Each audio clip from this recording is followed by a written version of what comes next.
Il ne reste que quelques minutes à ma vie. Au plus quelques heures, je sens que je faiblis. Mon frère est mort hier au milieu du désert. Je suis maintenant le dernier humain de la terre.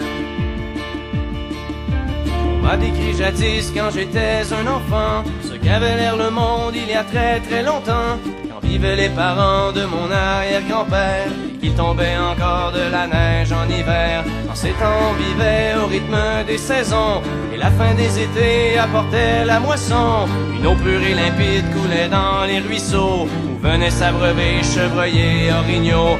Moi je n'ai vu qu'une planète désolante, paysage lunaire et chaleur suffocante, et tous mes amis mourir par la soif ou la faim, comme tombent les mouches, jusqu'à ce qu'il n'y ait plus rien.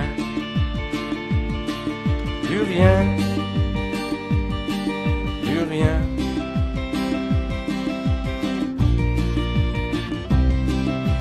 Il ne reste que quelques minutes à ma vie. Au plus quelques heures, je sens que je faiblis. Mon frère est mort hier au milieu du désert. Je suis maintenant le dernier humain de la terre. Ça a commencé il y a plusieurs années, alors que mes ancêtres étaient obnubilés par des bouts de papier que l'on appelait argent, qui rendaient certains hommes vraiment riches et puissants.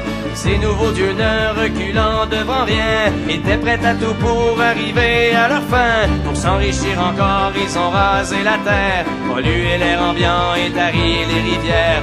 Et au bout de 100 ans, des gens se sont levés et les ont avertis qu'il fallait tout stopper. Mais ils n'ont pas compris cette sage prophétie. Ces hommes-là ne parlaient qu'en termes de profit.